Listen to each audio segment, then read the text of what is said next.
Muy buenos días, queridos idontonautas. Les saluda su amiga Diana Montoya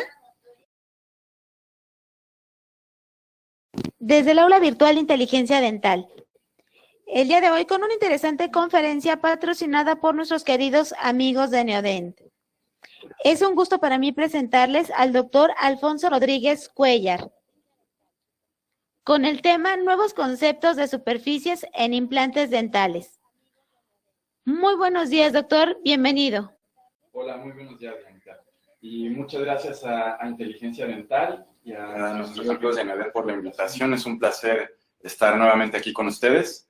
Ahora con el tema de la nueva superficie de implantes Neodent, una superficie activada. Vamos a revisar histológicamente, clínicamente, con evidencia, realmente, cuáles son los beneficios de utilizar esta nueva superficie de implantes.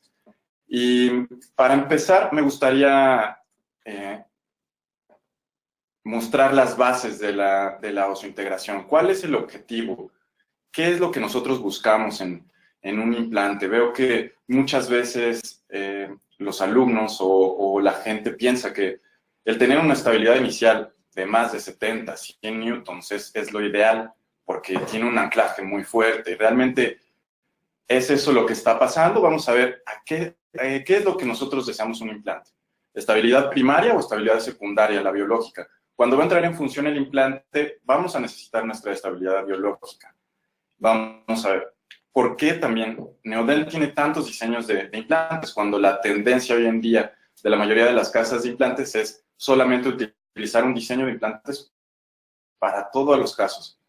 No es porque nos quieran complicar la vida, ¿no? El doctor Genino Tomé es un genio innovador, le gusta estar siempre a la vanguardia y en base a evidencia, él nos recomienda el uso de estos diferentes tipos de implantes dependiendo de cada caso. El hueso en que estemos trabajando, vamos a preferir utilizar cierto tipo de rosca. ¿Para qué? Para nosotros poder lograr una estabilidad inicial adecuada, ¿no? No se trata de que entre con más fuerza, se trata principalmente de que nosotros creemos este íntimo contacto entre el hueso y el implante.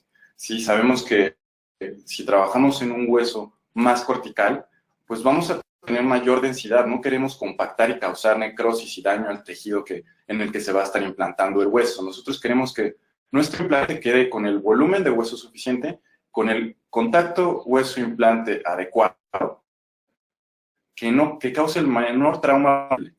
Por esto mismo, tenemos diferentes protocolos de fresado para cada implante. Necesitamos adecuar nuestro protocolo de implantes a cada paciente. No es una receta de cocina para todos. Con la experiencia vamos a ir adecuando esto cada vez mejor. Y bueno, esto hablando de estabilidad inicial, tenemos que entender qué es lo que está pasando. Primero aquí vemos esta gráfica tan común que nos muestra ¿por qué no hay que cargar los implantes en cierto tiempo, ¿no? Sabemos que esta es nuestra zona de riesgo. Cuando la estabilidad inicial baja, vamos a entender por qué está bajando. Vamos a entender esta gráfica, que me va a dar las bases de por qué voy a utilizar un implante de cierto diseño, por qué voy a cargar el implante en cierto tiempo. Bueno, los protocolos hoy en día han estado cambiando en base igualmente a evidencia y experiencia. En Brasil los protocolos de carga son sumamente veloces. Ellos realizan cargas inmediatas definitivas del día a día. Y vamos a ver por qué son tan audaces, ¿no? Vamos a entender el porqué de esta situación. ¿Qué es lo que influye que mi estabilidad inicial baje en cierto tiempo y mi estabilidad secundaria se establezca en cierto tiempo? Ya vimos que la estabilidad inicial va a depender del tipo de fresado, el diseño del implante, cómo es la rosca, qué es lo que va a estar haciendo en el hueso. ¿Quiero compactar, quiero cortar o simplemente quiero estabilizar y no causar mayor trauma? Eso va a depender. El nivel de necrosis y de contacto va a depender de mi curva de estabilidad inicial. Y ahora, realmente, ¿de qué va a depender esa estabilidad? ¿Qué quiere decir estabilidad? Realmente es lo que necesito yo tener es volumen de hueso alrededor de mi implante y el porcentaje de contacto entre el hueso y el implante. ¿Sí?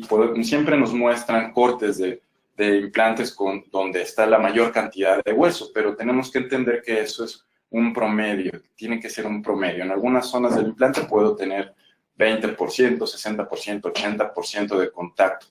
Entonces, ¿de qué va a depender esto?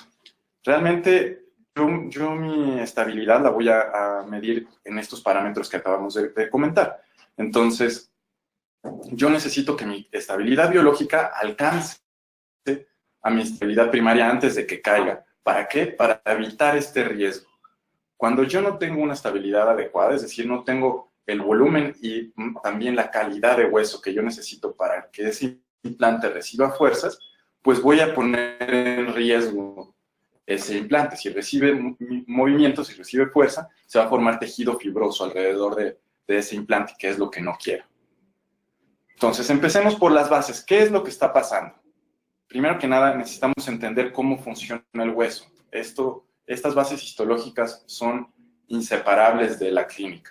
Nosotros tenemos que entender qué es lo que está pasando biológicamente, celularmente, molecularmente, para nosotros poder realizar tratamientos exitosos.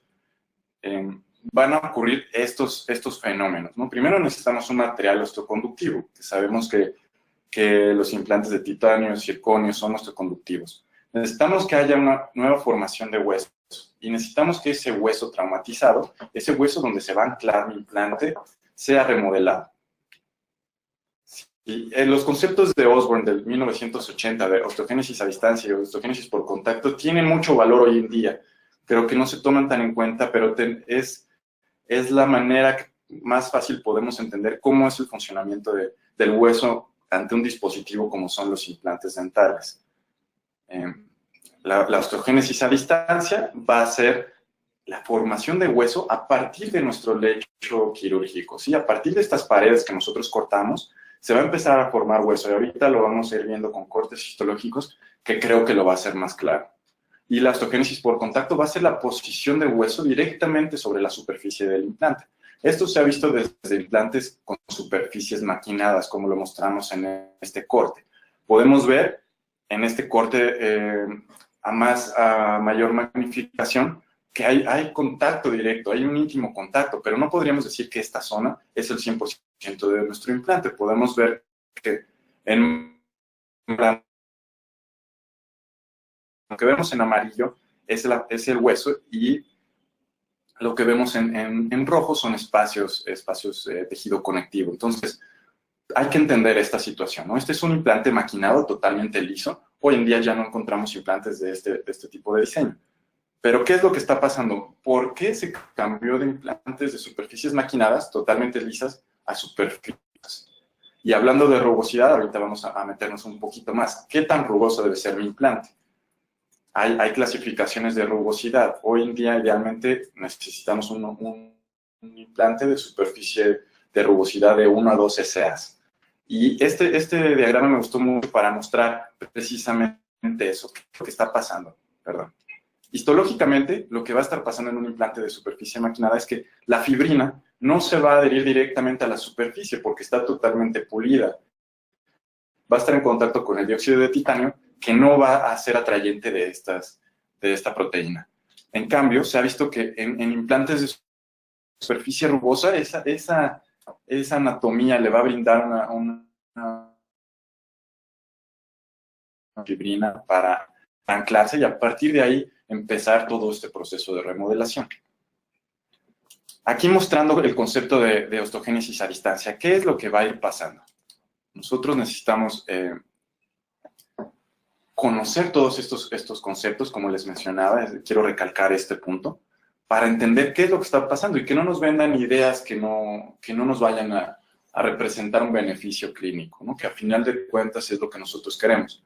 Queremos pacientes contentos, queremos que nuestros implantes sean predecibles a largo plazo. Entonces, ¿qué es lo que va a pasar? A partir de este lecho quirúrgico, de este hueso que fue traumatizado, en cualquier situación va a haber necrosis ósea, va a haber necrosis de células que van a remodelarse, ¿no? Va a venir esta línea de formación, las unidades del modelado óseo, a partir de la posición primero de proteína ósea, principalmente osteopontina y xeloproteína ósea. Va a haber depósitos de fosfato de calcio posteriormente que va a empezar a formar cristales, ¿no? Lo que le va a dar esa consistencia de dureza a nuestro hueso. Finalmente se va a entrelazar el colágeno. Sabemos que al principio va a ser un colágeno que va a estar distribuido dispersamente, no va a tener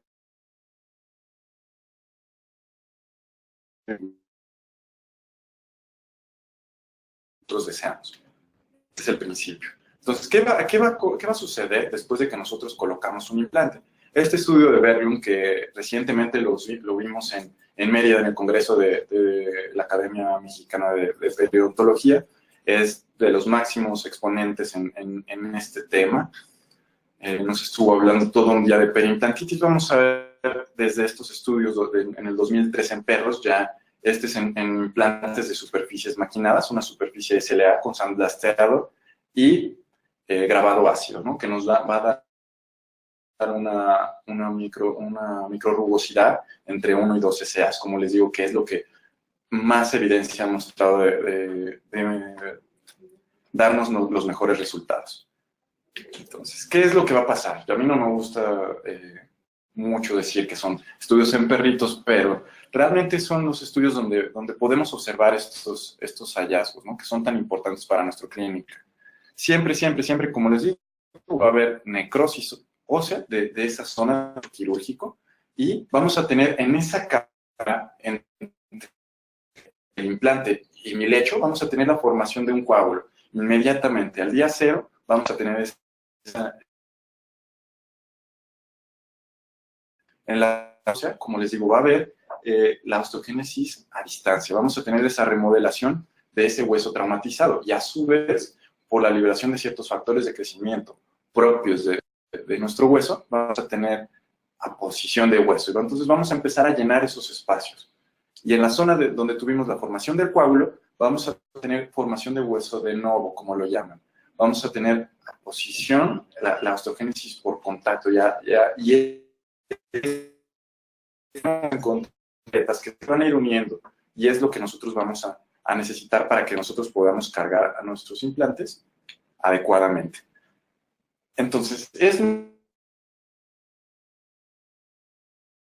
entender, es el implante. Estos son los lechos quirúrgicos. Podemos ver la zona de fresado. Lo que estamos viendo en azul morado, es el hueso. Y esto es lo que les quiero transmitir, ¿sí? Estas cuerdas, en este diseño de implante, es las que están entrando en el lecho. Esto es lo que me está dando mi estabilidad.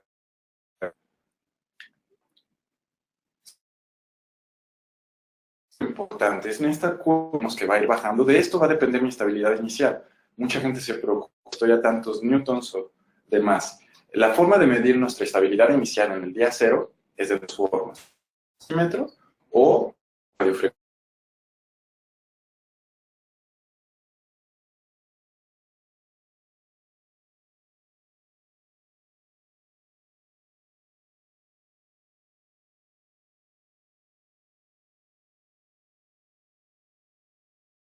Entendamos esto, entendamos que únicamente en esta zona va a haber contacto en el hueso.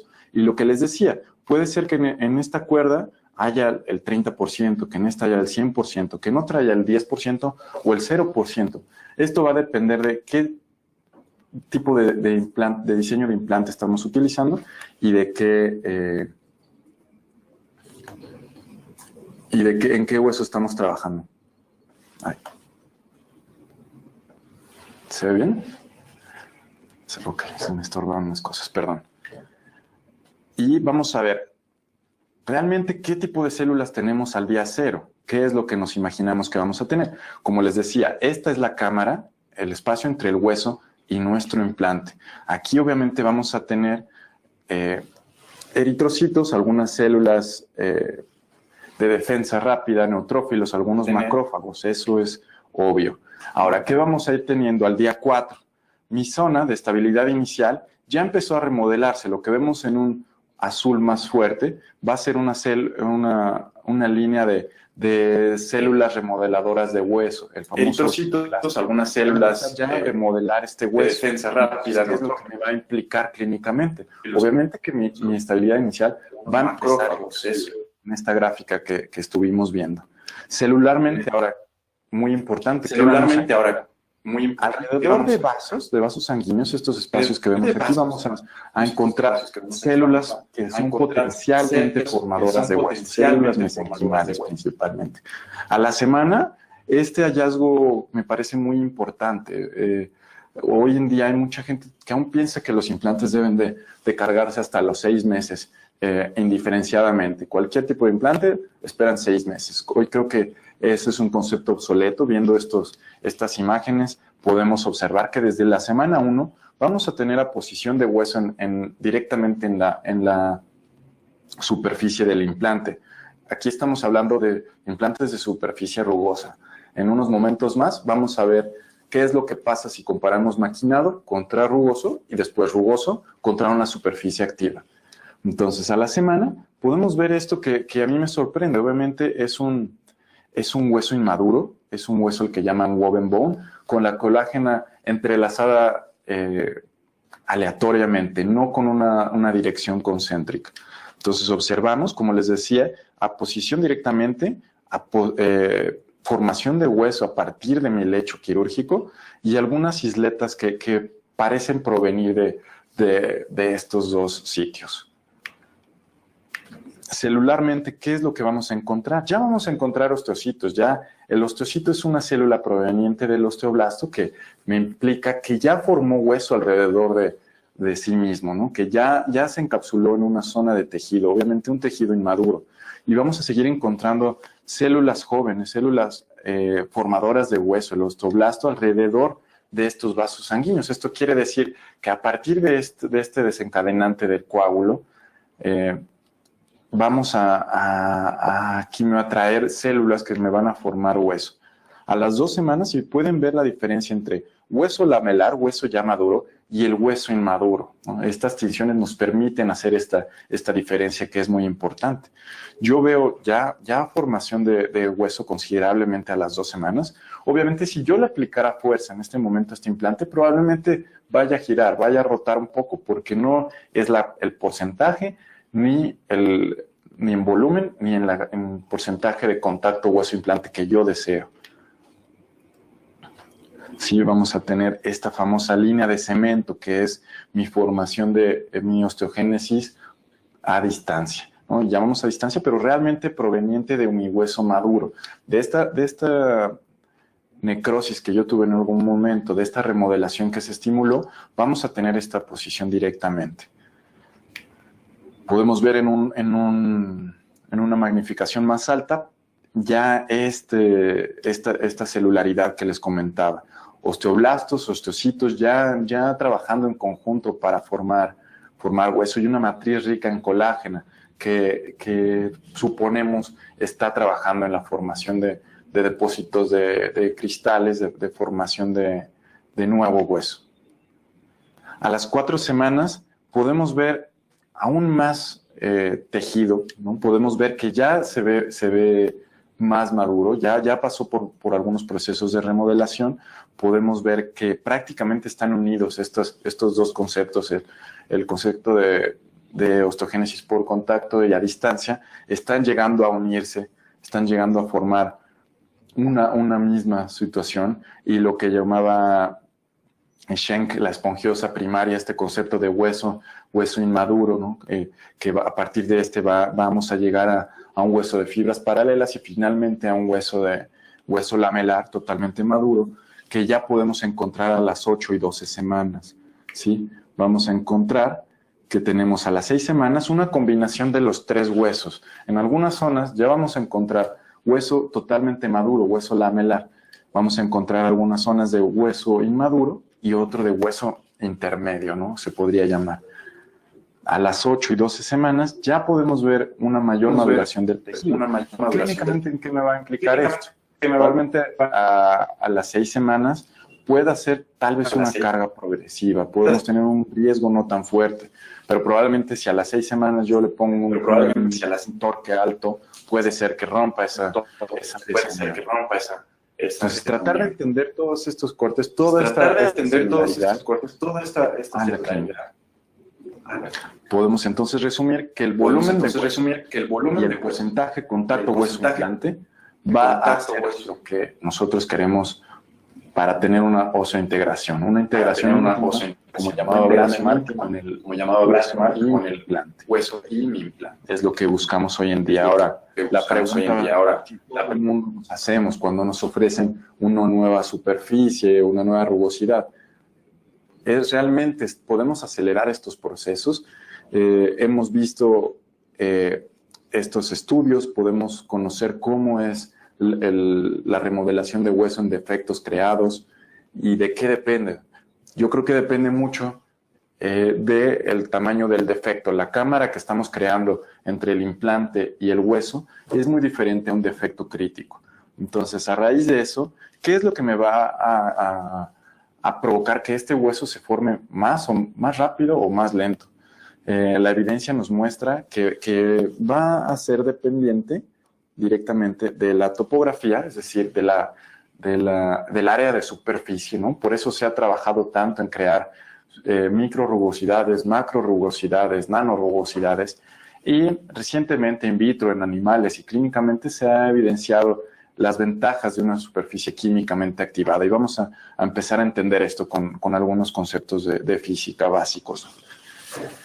Este otro estudio, igual del grupo de Berglund, del grupo de Gotemburgo, en colaboración con Linde, vamos a ver, ¿realmente la topografía me acelera la formación de hueso o me mejora estos porcentajes? ¿Qué es lo que yo quiero? Yo lo que quiero ver es que a más corto tiempo y tenga mayores porcentajes de estos conceptos, ¿no?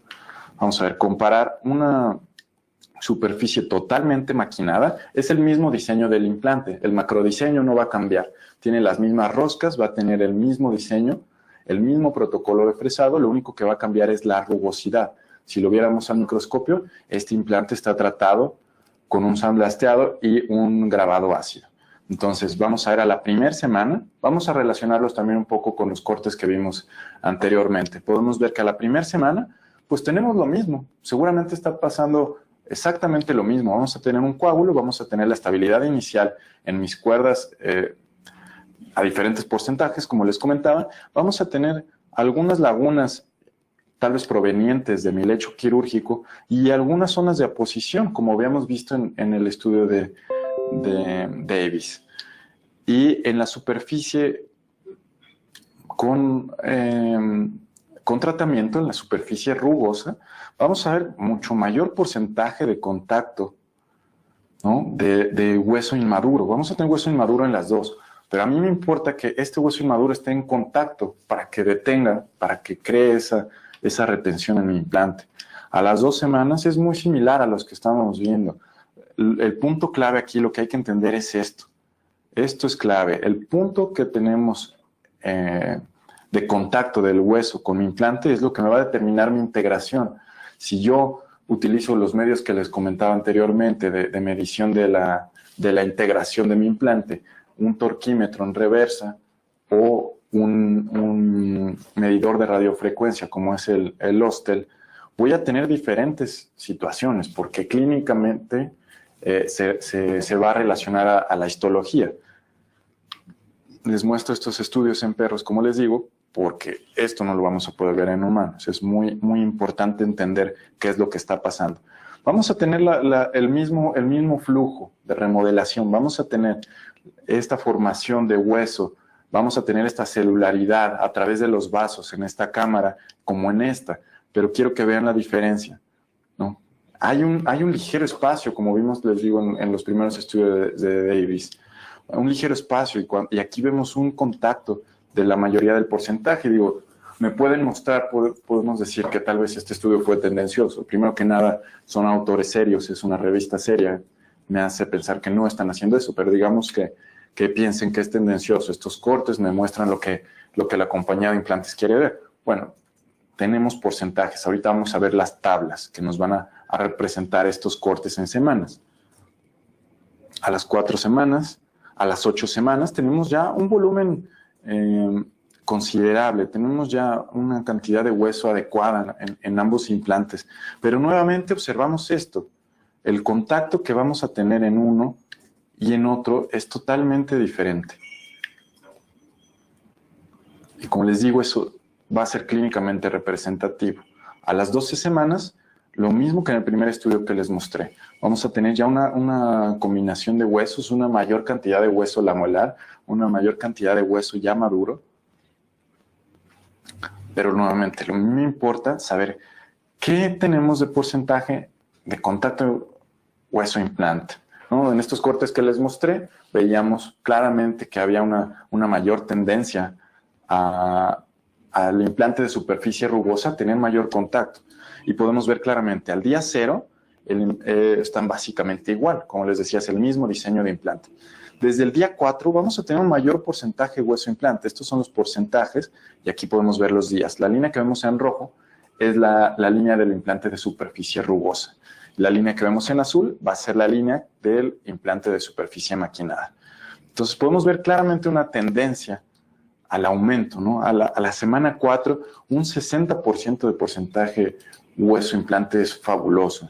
Podríamos tal vez darle una carga. ¿De qué va a depender esto? Pues obviamente del paciente, ¿no? Estos son estudios en animales. Vamos a hacer la representación justa a la clínica. Y ahora, ¿qué es una superficie activa? Suena como algo de otro mundo, ¿no? Pero realmente, ¿qué es? Eso es simplemente física. Y para entender esto, pues hay que meternos un poquito en conceptos básicos. ¿Qué es la tensión superficial? No sé si algunos de ustedes hayan visto estos animalitos, estas pequeñas, las hormigas de fuego que caminan sobre el agua o las gotitas de agua sobre una hoja, cómo forman estas esferas, ¿no? Pero principalmente, ¿cómo pueden caminar las hormigas sobre el agua, ¿no? Obviamente, una hormiga va a ser más densa que el agua, o algunos alfileres que flotan sobre el agua, pero una vez que lo sumerjo, se va a hundir, por obvias razones que es más denso. Entonces, ¿qué es lo que está pasando aquí? La tensión superficial es la fuerza de cohesión entre las moléculas de agua que va a tener. Todas las moléculas van a tener fuerza entre sí, van a tener enlaces que van a hacer que se atraigan. Entonces, ¿qué es lo que va a pasar con las moléculas que están en la superficie? Van a tener fuerza de atracción hacia las moléculas que están más abajo, pero no va a haber una fuerza que las atraiga hacia arriba. Entonces van a crear una especie de tela, una especie de fuerza de tensión que va a impedir que esa superficie se rompa. Eso básicamente es la tensión superficial. Esta es una propiedad de los líquidos. Y ahora, los sólidos van a tener esta misma energía de superficie, esta misma fuerza de atracción a desprenderse, a convertirse de un sólido a un líquido y el líquido a un gas. Entonces, toda esta química de superficie, esta energía libre que manejan cualquier objeto, dependiendo de su estado, va a ser esta dinámica que nosotros tenemos que también entender que está sucediendo entre mi implante y mi sangre, ¿no? Que es lo que a final de cuentas me va a estar creando esta iniciación de formación de hueso. Nosotros queremos, como ya les dijimos, que se atraiga la fibrina, que se atraigan proteínas óseas y a final de cuentas que mis células sean atraídas a este sitio. Entonces vamos a manejar también esta dinámica.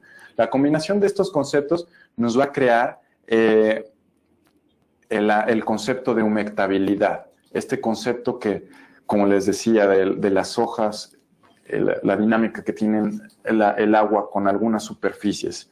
Esto se llama ángulo de contacto o hidrofilicidad o hidrofobicidad.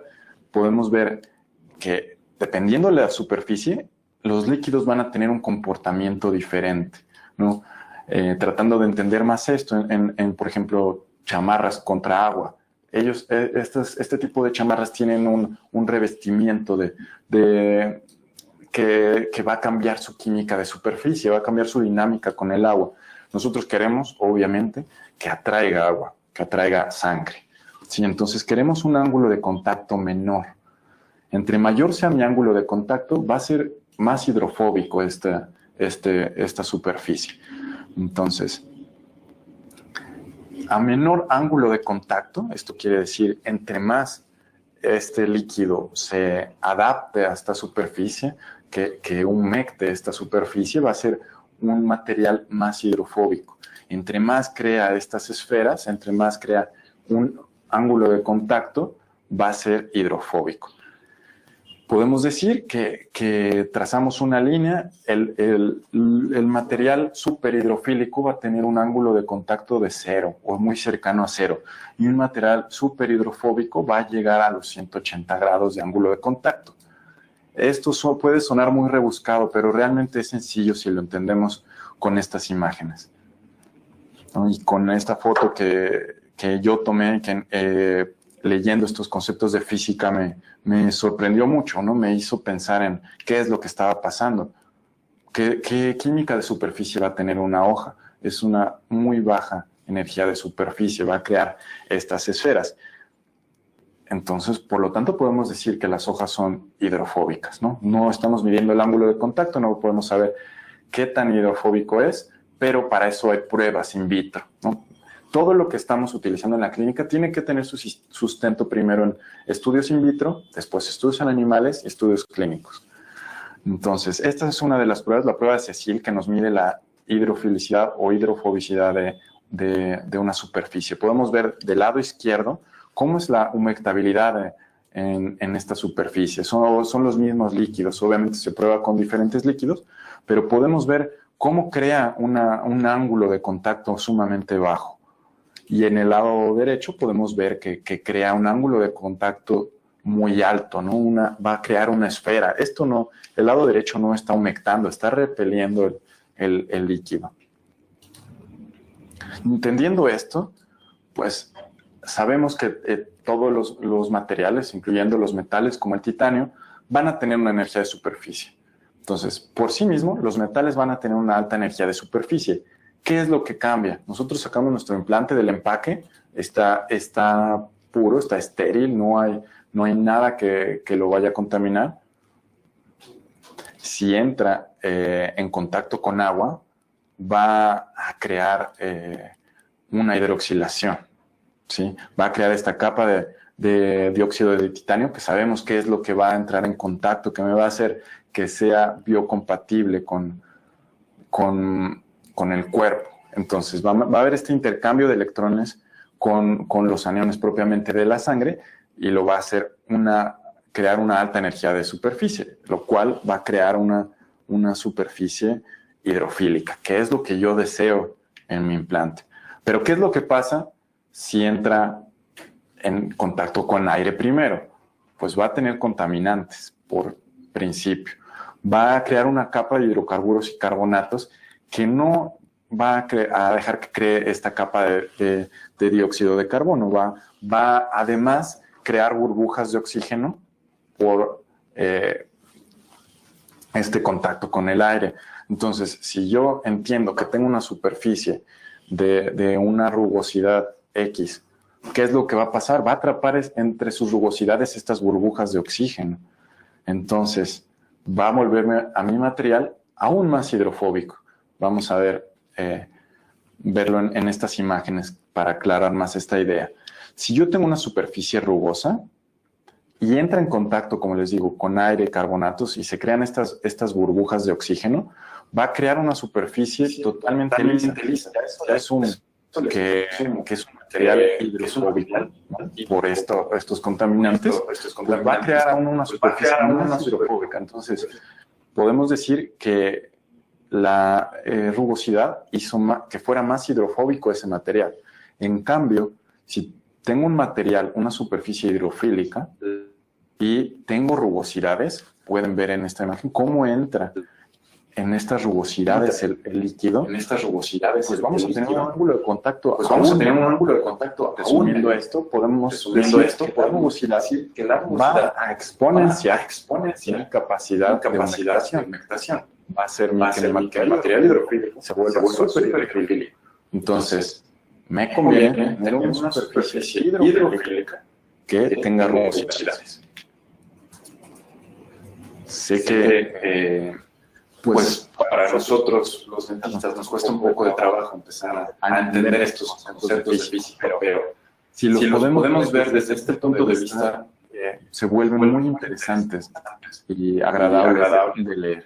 Y como siempre les digo, hay que estudiar por nuestra cuenta. Ya existen estas plataformas, la información a la velocidad de un clic. No tenemos muchas fuentes de información disponibles rápidamente.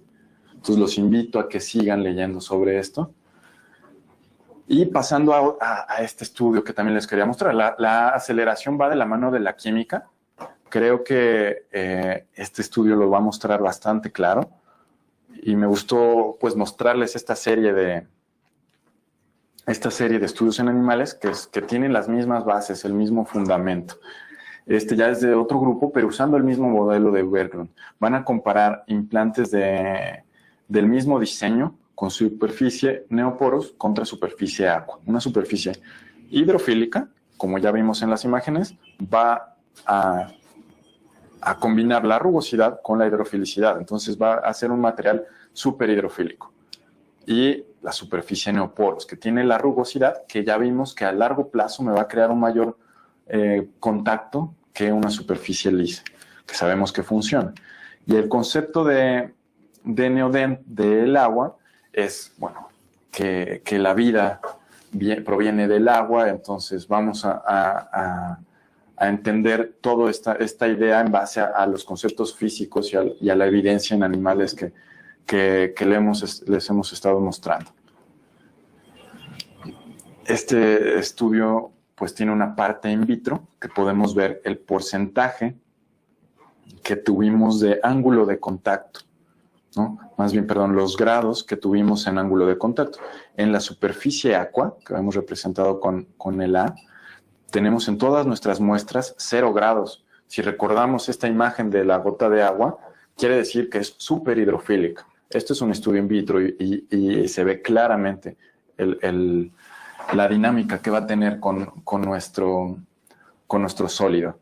Y en cambio, la superficie neoporos, una superficie que es rugosa, que tiene una rugosidad que yo deseo en mi implante, pero tiene un comportamiento químico que lo va a hacer hidrofóbico, que va a hacer que se cree un ángulo de contacto. Podemos ver aquí las diferentes muestras.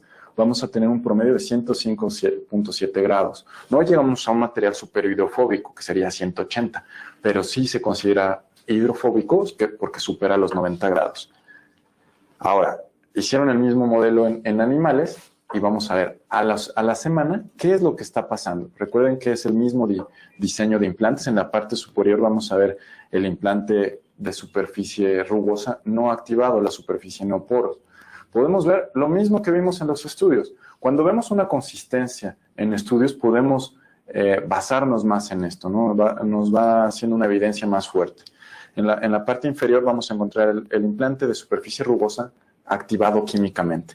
Podemos ver este comportamiento, pero lo que a mí me interesa ver, como les digo, es la cantidad, el porcentaje que voy a tener de contacto. Voy a tener este comportamiento.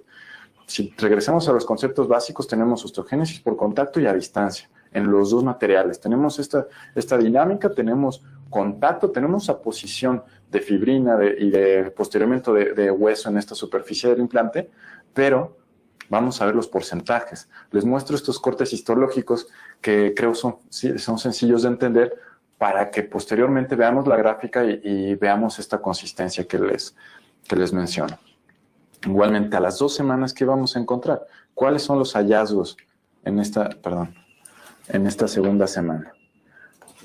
Vemos claramente que hay una mayor cantidad, un mayor volumen de hueso y un mayor porcentaje de contacto hueso-implante en nuestro implante con superficie activada. Que en el implante de arriba podemos ver que también hay contacto. Y vean, a las 3 semanas, ¿cuál es la idea? Primero que nada, ¿cuál es la idea de utilizar un implante de superficie activada? Probablemente al final vayan a ser muy similares el porcentaje de contacto hueso-implante y de volumen óseo, con una ligera tendencia al de superficie activada. Pero a las 3 semanas, que es donde mi curva de estabilidad inicial va a estar más abajo, en un implante de superficie activada mi estabilidad biológica está alcanzando esta estabilidad que yo deseo en mi implante. Entonces, en protocolos de carga inmediata, en pacientes comprometidos, yo quiero que esta curva, este punto de riesgo de mis implantes sea prácticamente nulo. Podemos ver en esta imagen a las 3 semanas el porcentaje que podemos ver en estas imágenes es sumamente querido, ¿no? O sea, queremos tener esta situación. En la semana 3 tenemos un hueso similar en el implante no activado que lo que tuvimos a las 2 semanas en el implante activado. Esto quiere decir que existe una aceleración, o sea, que es real lo que me están vendiendo. Lo podemos ver histológicamente en estas imágenes. A las 4 semanas, ya al mes, la cantidad de hueso maduro, si se fijan el tono de este tejido en comparación a esto, tenemos un mayor porcentaje de hueso maduro, ¿sí? Que va a ser representativo. A las 4 semanas sube considerablemente en el de la superficie no activada, pero sigue siendo mucho mayor el volumen y el porcentaje en el implante de superficie activada. Y lo que a mí me interesa, puede ser que me pasen fotos bonitas, pero yo lo que quiero ver es esto, que en el implante de superficie activada mi volumen óseo sea significativamente mayor a mi superficie no activada. Si se fijan, a las 3 semanas tenemos un porcentaje de 72%, que en el implante de superficie no activada ni siquiera la 4ª semana lo podemos esperar. Normalmente un 70% de volumen óseo combinado con un contacto hueso-implante de 73% es suficiente para hacer una carga definitiva. Entonces, yo les pregunto, ¿creen que sea válido hacer esperar a nuestros pacientes 6 meses para su implante? ¿Por conceptos que alguien nos dijo y no por evidencia? Yo creo que no. Y de hecho, todos los pacientes, como sabemos, en todas las áreas quieren que sea rápido, que sea bonito y que sea barato. Entonces, si yo le puedo brindar a mi paciente este punto de que sea más rápido, sin que el costo me suba tanto, pues va a ser beneficioso para mi práctica. Y en esta gráfica me gusta pasar muchas gráficas porque es más claro, ¿no? Podemos ver una clara tendencia a un mayor porcentaje de volumen óseo en una superficie activada, que vemos aquí en la línea morada, contra un implante de superficie rugosa con mismo diseño. Es el mismo implante, el implante Neoporos en rojo y el implante Aqua en el lado morado. Igualmente para porcentaje contacto implante hueso vamos a tener una mayor tendencia. Creo que pues, la evidencia en animales tiene una coincidencia y una contundencia clínica. Entonces vamos a ver qué es lo que está pasando. Nosotros en la clínica, en el posgrado de periodoncia, hicimos un comparativo a boca dividida utilizando implantes Neoporos e implantes Aqua. Mi alumna, la doctora Andrea Herrera, es la encargada de llevar esta investigación y estas son las imágenes del protocolo, ¿no? El mismo protocolo de fresado, mismo diseño de implante, mismo paciente. Vamos a comparar implantes Aqua contra implantes Neoporos. Ya lo vimos que en animales, histológicamente, supongo yo que tengo este mayor funcionamiento en humanos. En humanos, obviamente, no puedo ver estos cortes histológicos, pero lo que sí puedo ver es medir el torque a cada semana. Entonces, mismo protocolo, vamos a medirlos con radiofrecuencia, al día 0, a la semana, a las 2 semanas, y vamos a ver cuál es el comportamiento. Como les decía, hay 2 formas de probar el torque, la estabilidad de un implante. Una sería, pues, en reversa, ¿no? ¿A qué fuerza yo puedo hacer que un implante se mueva? O con radiofrecuencia. Obviamente, en estos pacientes, los implantes son funcionales. Se le está ofreciendo un tratamiento al paciente que posteriormente va a llevar dientes. Y vamos a ver el comparativo en la gráfica. Estos son sitios de hueso nativo, de extracciones que se hicieron previamente. Vamos a tener a la semana 0, pues que no hay diferencias significativas.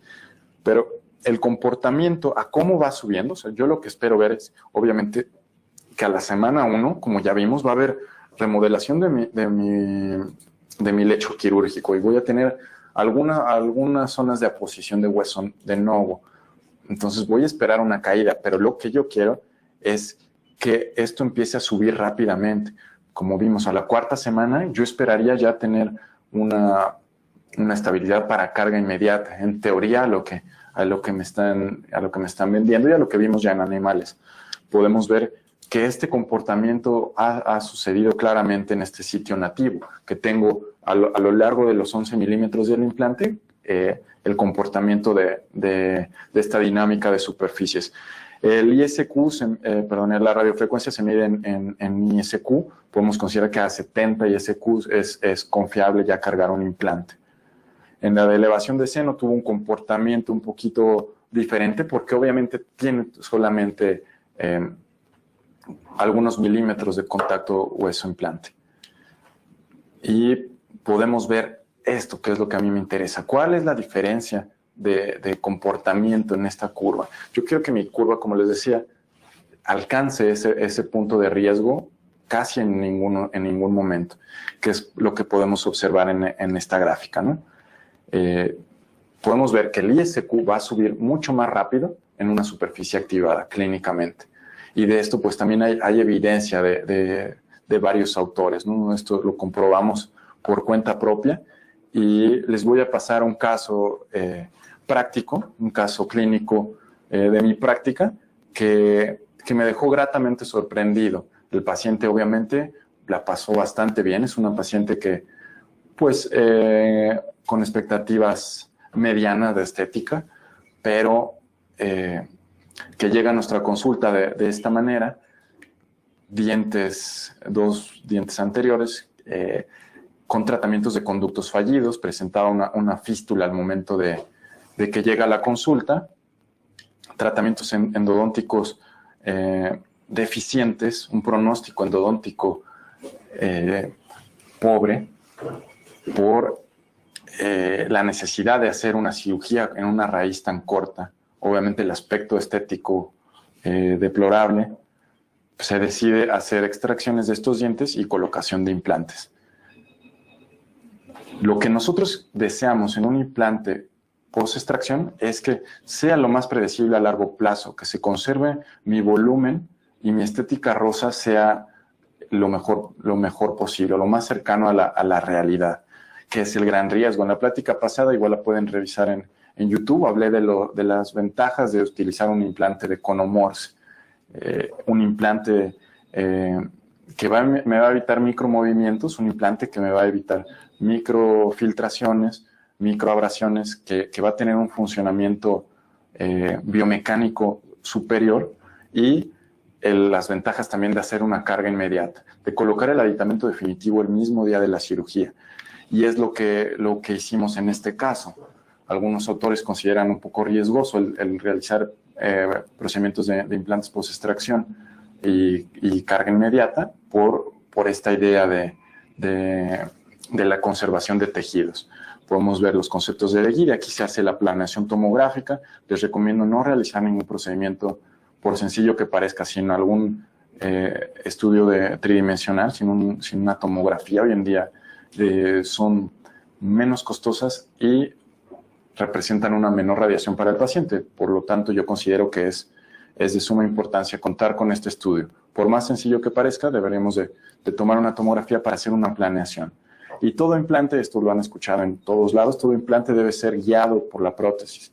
Entonces, si yo no tengo idea de la prótesis final, no puedo colocar implantes. Yo necesito saber dónde quiero mi margen de restauración, necesito saber cuál es mi flanco de la restauración para yo poder ubicar mi implante. Y en estas imágenes que están pasando en estos momentos, también muestro la ventaja de hacer una prótesis cementada. También en el video pasado mostré, pues, las diferencias entre prótesis cementada y atornillada, que pueda sonar a tabú o algo prohibido hacer una prótesis cementada. Realmente, pues esto no está sustentado por evidencia. Entonces, el haber planeado este implante para hacer prótesis atornillada me hubiera implicado la necesidad de hacer un aumento de reborde. Me hubiera implicado la necesidad de tal vez hacerlo en 2 etapas. ¿Por qué? Porque la dirección de mi implante no puede ser esta. Tiene que salir mi chimenea en el cíngulo para que no lleve una parte de resina en la parte vestibular. Entonces, realizamos unas extracciones atraumáticas. El uso de periotomos es muy importante, tratando de cuidar mi tabla vestibular al 100%. sabíamos en este caso que había el riesgo de que hubiera una fenestración. Se evalúa este riesgo al momento del fresado. Siempre al momento de estar haciendo una cirugía, la evaluación transoperatoria, el uso de radiografías transoperatorias es primordial. Podemos ver los alvéolos. El hecho de que haya una infección presente, ya sea crónica o aguda, no me limita el que yo pueda realizar algún procedimiento, tanto de implantes como de regeneración. Lo que sí me obliga es a realizar un curetaje manual exhaustivo. ¿Sí? Químicamente no voy a poder eliminar eso, pero mecánicamente, si yo elimino todo el tejido granulomatoso que encuentre, voy a tener el mismo porcentaje de éxito que si lo utilizo si hago implantes en un sitio nativo. Y esta imagen, recuérdenla muy bien, ahorita vamos a ver el comparativo, es lo que yo quiero conservar. Yo quiero conservar ese volumen.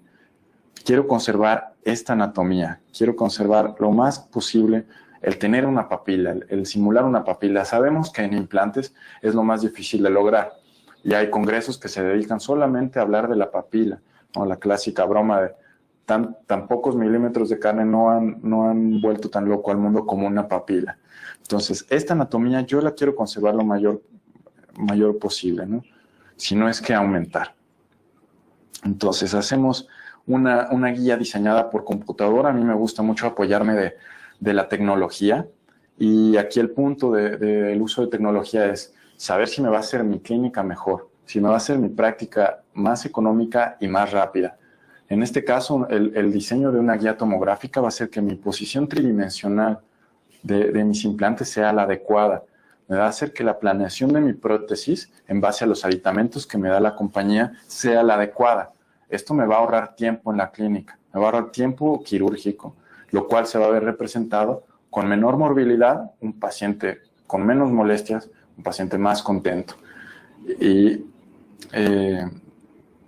sabemos que en implantes en la zona anterior, la posición tridimensional, es decir, la posición que yo deje mi implante coronoapicalmente, vestíbulo palatino, es de suma importancia. Aquí diseñamos también los provisionales con una guía de asentamiento para poder ubicarlos en la posición que yo quiero. Sabemos que también los vamos a dejar en una sin carga. Y todo esto se va planeando. Esta es nuestra guía asentada. Tenemos que verificar siempre que nuestra guía esté asentando correctamente. Por eso hacemos varias ventanas de verificación, que esté fija. Si vemos algún problema en este momento, pues es momento de no usar esa guía, de saber hacerlo manualmente. Si todo va correctamente, podemos utilizar este protocolo de Neodent, que es totalmente guiado. Esto implica que mi implante sea colocado a través de mi guía, que la posición coronoapical sea mayormente controlada, como podemos ver en el video del lado derecho. Tenemos una parte del anillo del transportador del implante que va a ir en contacto con mi implante. Entonces vamos a colocar los implantes totalmente guiados en este protocolo. Sabemos que podemos tener alguna variación, por eso no diseñamos la prótesis definitiva antes. Diseñamos un provisional con la posibilidad de ajustar, y ajustar con una guía de asentamiento que me permitió hacerlo de una manera más adecuada sin que tuviera tantos problemas. Podemos ver en esta foto que la posición es bastante cercana a mi planeación. Yo quería que mis implantes quedaran en esa posición para poder utilizar mi provisional que diseñamos también digitalmente, en base a nuestros aditamentos que me da la compañía. El uso de herramientas digitales, como les digo, debe de beneficiarnos tanto en tiempo, en costos y en calidad. Si nosotros podemos brindarle más exactitud al paciente, una mayor estética o mejorar el tiempo, y si juntamos esas tres cosas, sería el punto de partida de elección de tecnología. Entonces se diseñan los provisionales, se hacen los espacios adecuados y este es el resultado. Esta fue una guía impresa. Aquí la caracterización probablemente no fue la ideal, se puede ir mejorando en esto. Y la posición en la que colocamos los implantes fue la adecuada como planeamos digitalmente. Colocamos los muñones definitivos el día de la colocación del implante. Probablemente si no tuviste un torque que te permita torquear estos aditamentos a la fuerza adecuada, puedes hacer un torque de estos implantes temporal y ya que pasó el tiempo de integración, puedes hacer el torque definitivo. Esto no va a variar en nada todos los conceptos de One Abutment, One Time. En este caso pudimos realizar el torque definitivo el mismo día. Usamos muñones universales de altura de 4 milímetros y esto es importante. La elección de la altura transmucosa debe ser la adecuada, ¿no? El no invadir espacios biológicos va a ser de suma importancia para mi predictibilidad, tanto de mi margen de gingival como de mis volúmenes óseos. Entonces, esto se hizo digitalmente. Si no contamos con esta herramienta, no hicimos esta planeación, existe el kit de planeación protésica que podemos usar al momento para elegir el adecuado. La altura transmucosa y la altura de trabajo son de suma importancia para el éxito de mi restauración, darle el volumen adecuado a mis tejidos. Esto es lo que tenemos clínicamente el día de la cirugía. El manejo del gap siempre debería de ser a través de algún biomaterial que me permita el volumen de conservar el volumen inicial de hueso. En este caso, como les decía que tuvimos una fenestración en mi tabla vestibular, yo quise aumentar ese volumen vestibular a través de una incisión vertical que no me afectara ni mi margen gingival ni mi papila. No voy a tocar para nada ese tejido. Entonces vamos a colocar un biomaterial a través de este túnel que realizamos con una incisión vertical, que realmente no me representa una morbilidad grande, el paciente no la pasa nada mal. Se coloca el implante, se ajusta, el provisional se ajusta, tenemos afuera un análogo o un aditamento similar para hacer el ajuste fino, el sellar, el pulir mi provisional, y la precementación debería de ser fuera de la boca, en este análogo. Se cementa, como les digo, no es un pecado si yo coloco mi línea de terminación cercana a mi margen gingival, que me facilita el retiro del exceso de cemento, y utilizo una técnica de cementación que disminuye el riesgo de excesos de cemento. Esto lo vimos en el video pasado.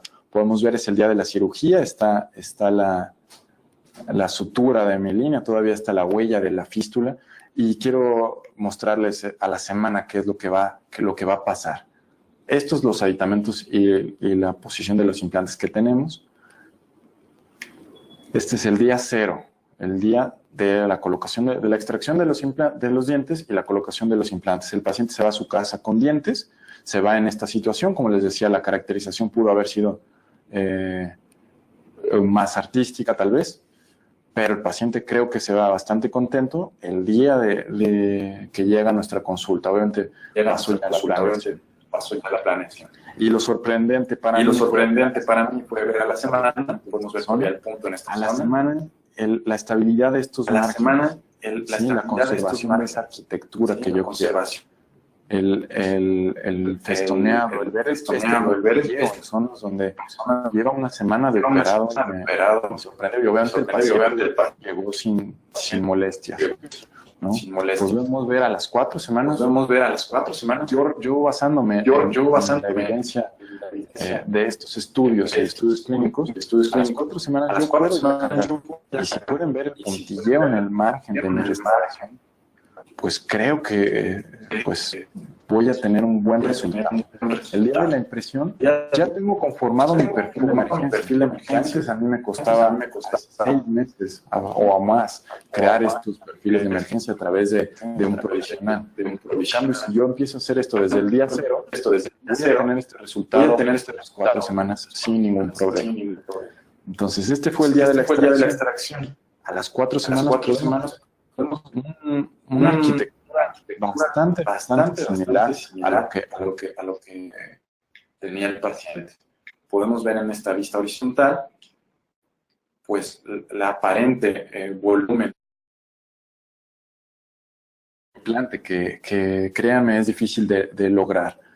En la estética rosa nos representa una calificación, si no es que la mejor, una calificación muy alta. Tenemos presencia de papilas, tenemos voluminoso, tenemos un margen estable, tenemos un margen simétrico, y estas bonitas fotos pues me hacen confiar en estas técnicas. Y no es que nosotros empecemos a utilizar técnicas novedosas o uso lo más nuevo siempre. No, es utilizar lo más predecible.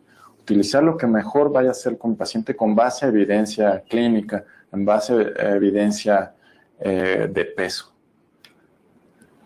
Ahora, ¿cómo voy a transferir toda esta información que ya logré al laboratorio? Necesito hacer una impresión que me copie estos perfiles de emergencia que, si no me costaron mucho trabajo, pues se crearon con ideas prácticas. Neoden maneja este paquete con un poste de impresión, un cilindro calcinable que podemos mandar al laboratorio para elaborar la corona definitiva, y el cilindro provisional, que en este caso no necesitamos porque se diseñó por computadora, pero podría usar este cilindro provisional para atrapar mi provisional convencionalmente y no tener esos molestos atrapamientos e incomodidad de estar atrapando un provisional directamente a un poste. Entonces, esta es la técnica floja. Este no es el caso, pero digamos, podemos poner el poste de impresión, que va a ser a cucharilla cerrada, pero va a ser de transferencia, ¿no? Va a ser de arrastre. Yo voy a arrastrar mi poste de impresión, pero no voy a ubicar mi poste en la impresión, que es el defecto de todas las técnicas a cucharilla cerrada. En este caso me gustó mucho el perfil de emergencia que creamos y vamos a hacerle la forma un poco más laboriosa, nos toca un poco más de trabajo, pero esta es la forma. Vamos a tomar el provisional de la boca del paciente, vamos a atornillarlo análogos, bueno, en este caso es un dummy, vamos a embeberlo, ya sea en algún material de silicón o puede ser en yeso. Podemos embeber estos análogos. ¿Y cuál va a ser la idea? Que este material copie la forma que tiene mi provisional, que obviamente el provisional me dio la forma de ese perfil y ese provisional nosotros lo creamos en base a esta planeación previa, a este modelo, a crear un póntico, una especie de perfil de emergencia en esa zona. Sobre esos aditamentos vamos a añadirle pattern resin, en este caso una resina de baja contracción, para copiar ese perfil de emergencia. Vamos a ir añadiendo, vamos a recortar, que asiente bien, que lo probamos en el paciente. En este caso le creamos una retención para embeberlo en nuestra impresión, y podemos estar aquí seguros de que el laboratorio va a saber exactamente dónde está mi papila, exactamente dónde está mi margen. Porque ¿qué es lo que pasa? En el momento que yo quito mi provisional, el tejido blando empieza a colapsarse. Si nosotros tomamos la impresión así, no vamos a enviarle la información directamente al paciente. En cambio, si yo con mis postes de impresión, con este dispositivo, empujo tras el tejido, voy a darle la información correcta al laboratorio. Entonces voy a tener esto. Aquí ya coloco mi análogo y el laboratorio corre la impresión. Pone el Gingifast en la zona para poder retirarlo, verificar el asentamiento, y estoy copiando en esta impresión exactamente los márgenes que yo quiero. ¿Para qué? Para que el laboratorio me entienda qué es lo que yo quiero en mi paciente. Yo quiero estos contornos. No voy a tener problemas al momento de que el laboratorio nos mande las restauraciones. Ya solamente es cuestión de arte. Entonces, esta máscara gingival yo la puedo quitar para verificar exactamente el asentamiento, la puedo colocar para poder ver cómo se ven con el tejido blando mis coronas, y ya poder nosotros cementar, en este caso, nuestras coronas definitivas. Y este es el resultado que obtenemos, ¿no? Esto pues es meramente arte de laboratorio. Arturo Olivares me ayudó en este caso. Quedó para mí y para el paciente un resultado bastante favorable. Y pasando de esta situación a esta en menos de 2 meses, creo que podemos estar contentos, ¿no? Podemos tener un paciente que me va a referir a mucha gente, porque la pasó padrísimo. Escuchó al compadre que pasó un tratamiento de implantes de 2, 3 años y se perdieron y que no funcionan. Pero tenemos a esta paciente que va a estar diciendo que los implantes funcionan y que no duelen y que son rápidos y que se ven bien. Entonces, esto es lo que yo quiero en mis pacientes. Podemos pensar que esto a largo plazo va a ser estable, dado los estudios que tenemos de referencia de Guidi, de todas estas técnicas, del uso de superficies activas de un implante con un diseño macroscópico y microscópico que me va a permitir el que yo dé al cuerpo las herramientas necesarias para que produzca el porcentaje de hueso que yo necesito. Le estoy dando el contorno a mis restauraciones para que el cuerpo cree estos volúmenes de tejido que me van a hacer estables. Entonces, quiero resumir con este caso y este resumen y estas fotos para mostrar los beneficios de esta superficie, que probablemente no sea necesaria en todos los casos, como lo vende la compañía, para ciertos tipos de hueso, donde yo quiero obtener una estabilidad biológica más a corto plazo, cuando uso carga inmediata, pero lo que sí los invito es a seguir leyendo sobre este tema, a entender en qué situaciones vamos a beneficiarnos de esta superficie, y no dejarnos guiar por mercadotecnia, porque alguien nos dice, ¿no? Yo les vine a compartir la literatura que respalda el que yo realice en mi práctica las formas de esta manera, y pues creo que vamos en tiempo para algunas preguntas que puedan ustedes tener.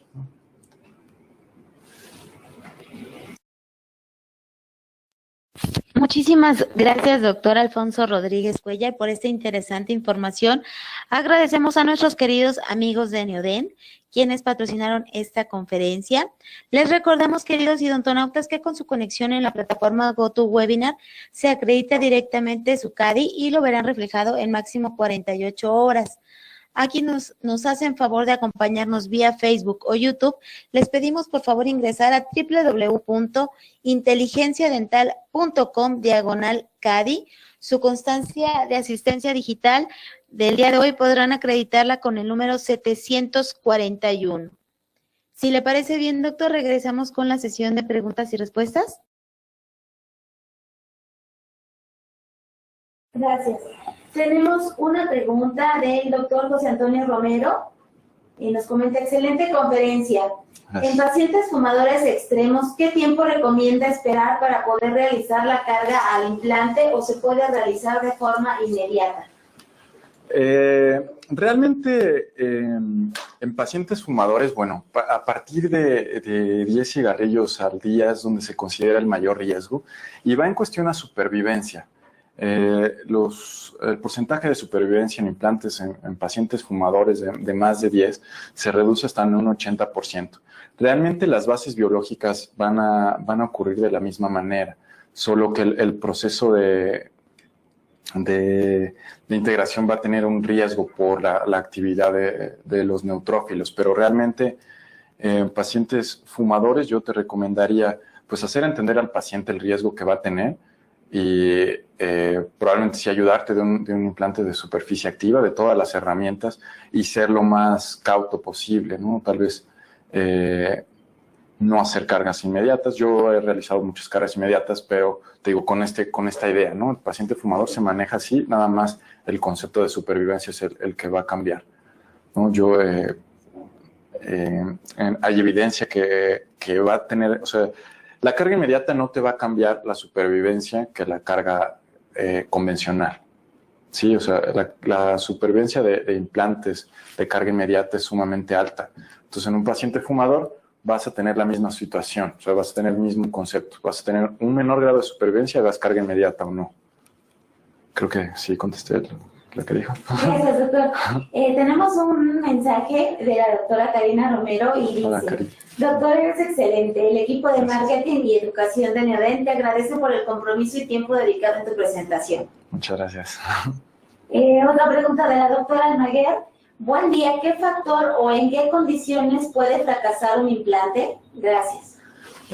Principalmente tenemos pues tres rubros donde puede fracasar un implante. Que se infecte al momento de la colocación, hablamos de fracasos tempranos, que se infecte al momento de la colocación, ¿no? A la semana tú vas a ver una gran infección y pues hay que retirar el implante.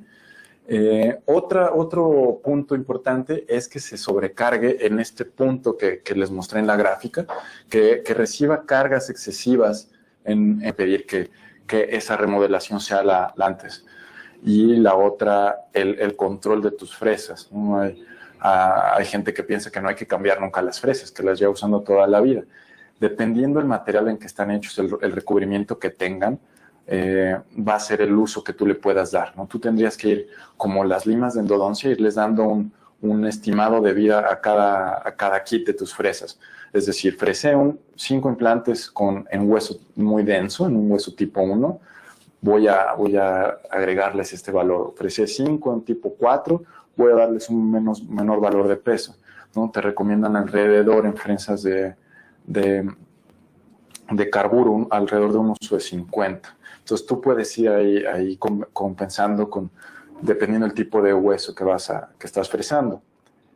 Y básicamente son las 3 de pérdida biológica, digamos. De pérdida tardía sería pues el principal periimplantitis.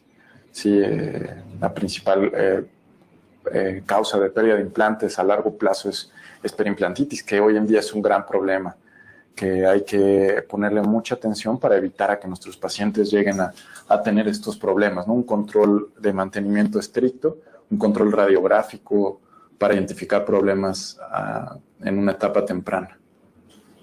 Gracias, doctor. Bueno, siguiendo con las preguntas, la doctora Loera nos dice, ¿cuándo se presenta rechazo de un implante? ¿Se debe a condiciones extrínsecas o intrínsecas del paciente? Excelente conferencia. Realmente hay algunos reportes de caso que han reportado un tipo de rechazo, pero realmente no está fundamentado con evidencia, ¿no? Es muy, muy aislado, ¿no? Una alergia a metales realmente, te puedo decir 1 en 1.000.000. Realmente la mayoría no lo podemos llamar rechazo. Las causas por las que se pierden los implantes, como ya mencionaba con la doctora anterior, son esas básicamente. O sea, no hay un rechazo como tal, hay causas. Y como te digo, hay que entender las bases biológicas y celulares. ¿Qué es lo que pasó? Realmente intrínsecas del paciente tampoco se han considerado de peso, ¿no? Un paciente osteoporótico, por ejemplo, se maneja básicamente de igual manera que un paciente sano, ¿no? Probablemente no es significativo el porcentaje de supervivencia que va a tener comparado a otro. Un paciente diabético controlado con una hemoglobina glicosilada debajo de 7 es un paciente normal, ¿no? Más bien serían otros los riesgos. La estabilidad del implante va a ser basada en los conceptos que vimos hoy. Sí. Gracias, doctor. La doctora Yáñez me manda muchas felicitaciones por su conferencia. Gracias. La doctora Ramírez nos comenta excelente ponencia y nos solicita su correo electrónico, doctor. Sí, mi dirección de correo electrónico es @alfonsorodriguez@hotmail.com. Alfonso con S y Rodríguez con Z. Gracias, doctor. Con gusto. Tenemos otra pregunta de la doctora Martínez. Dice, buenos días. En hueso tipo 4, ¿qué tiempo esperaría para cargarlo? Cumpliendo de antemano con la técnica que nos expone. Sí, bueno, es una pregunta muy interesante a lo que hemos estado hablando. Si consideramos el hueso tipo 4 más poroso, probablemente sí puedas esperar un poco más de tiempo, ¿no? Entendiendo estos conceptos, tienes que tener muy en cuenta la estabilidad inicial que tuviste, sí, que cómo manejaste ese protocolo de fresado, y eso, si no cuentas con un Ostel, lo puedes ver con un torquímetro, una llave dinamométrica. Al momento de ir bajando el implante, el torque que tuviste te va a determinar tu estabilidad inicial, y tu estabilidad biológica pues va a ir dependiendo, como hablamos hoy, del volumen de hueso y del porcentaje de contacto. Entonces, si estás utilizando, de hecho es para el hueso que más se recomienda utilizar esta superficie, porque sabemos que va a haber una menor cantidad, digamos, per se, de volumen de hueso. Entonces, es donde más te recomendaría tal vez usar este tipo de superficies y, digamos, una carga segura, podríamos estar hablando de unas 8 semanas. Muchas gracias, doctor. El doctor Benito Rosas nos pregunta, ¿cuánto tiempo esperas cuando has sido tratado con biosfotonatos? Aquí la cuestión es principalmente por qué vía fue administrado el medicamento. La absorción de los bifosfonatos es sumamente diferente si fue vía intravenosa o fue vía oral, ¿no? La dosis como convencional, de hecho es un gran problema, creo, a nivel mundial el que sea indiscriminadamente dados estos medicamentos a pacientes y que el paciente no sepa lo que es. Realmente es igualmente una buena pregunta, es un tema interesante porque muchos de los pacientes no saben que están bajo este tratamiento. Te refieren que están tomando calcio o una vitamina para el hueso, pero realmente lo que hace este medicamento es alterar el funcionamiento de la remodelación ósea. La cuestión con estos medicamentos es que el tiempo de permanencia en los huesos es hasta 11 años. Entonces, si el paciente hace 5 años tuvo varias dosis intravenosas de bisfosfonato, sigue en riesgo. Tendrías que indagar ahí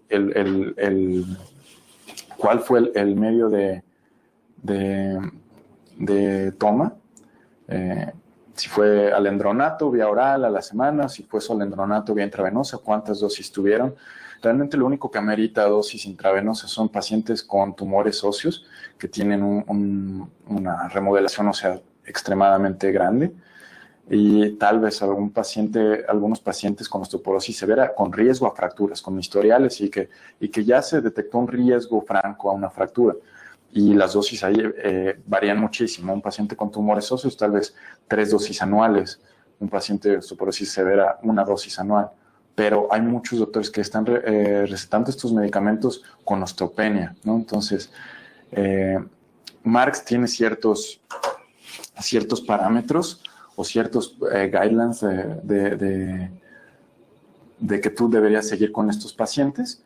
Y también revisa el position paper de la Academia Americana de Cirugía Maxilofacial. Ahí le restan énfasis al estudio CTX, al telopéptido C que mide la cantidad de trazas de fibras de colágeno tipo 1, que era donde se basaba Marx para determinar un riesgo. Ahí le restan un poco de valor, pero bueno, realmente lo que tendrías que hacer es ver signos clínicos y síntomas, si hay dolor, si hay esclerosis de lámina dura, si en una radiografía se ve zonas muy, muy densas, la trabécula muy cerrada y sobre todo esclerosis de lámina dura, si ves algún riesgo de estos, o si ves, perdón, algún signo de estos, pues tener cuidado y no operarlo. Per se, el paciente que tiene este tipo de riesgos tiene el 50% de presentar osteonecrosis per se, sin ningún tratamiento.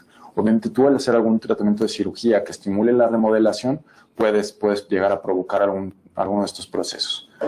Pero entonces ya me fui un poco, pero resumiendo, tienes que indagar cuánto tiempo estuvo con los medicamentos, si fue vía oral, si lleva más de 5 años, puede presentar un riesgo alto. Obviamente que el paciente tiene que suspender el medicamento, entender por qué lo está tomando, que hable con su médico, suspenderlo, al menos unos 6 meses, si estamos hablando de que ya lleva más de 5 años, o si lleva más de dos dosis intravenosas, suspenderlo al menos 6 meses, de 6 meses a 1 año. Igual revisa este position paper, está disponible en PubMed y te da pues dictaminantes más concretos en base a tu paciente. Gracias, doctor. Nos piden si puede repetir su correo electrónico, por favor. Sí, es Dr. Alfonso con S, Rodríguez con Z, @hotmail.com. Perfecto, doctor. Pues tiene muchos saludos desde Baja California Sur. Saludos. Y muchas felicitaciones. Muchas gracias. El doctor Odell le dice que una excelente plática y le manda un fuerte abrazo. Saludos, Miguel. Gracias. Tiene saludos también desde Chicago, Perú. Saludos a Chicago, Perú.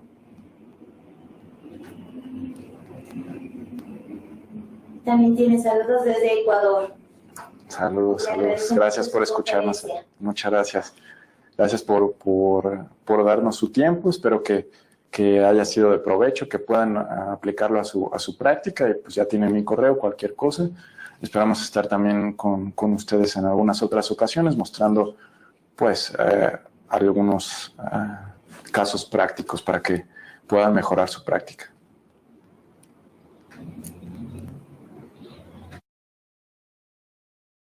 Muchísimas gracias, doctor Alfonso Rodríguez, por esta interesante información. Agradecemos a nuestros queridos amigos de Neodent, quienes patrocinaron esta interesante conferencia, pero sobre todo ustedes, queridos odontonautas, que se conectan de todo nuestro país y de países hermanos latinoamericanos. Fue un verdadero placer recibirles el día de hoy en esta su aula virtual y más en el ciberespacio. Les agradecemos mucho su tiempo, confianza y preferencia. Nos encantará encontrarles próximamente en esta su aula virtual para que disfruten de las interesantes conferencias que tendremos en vivo para ustedes. Se despide su amiga Diana Montoya. Que tengan un excelente fin de semana. Hasta pronto.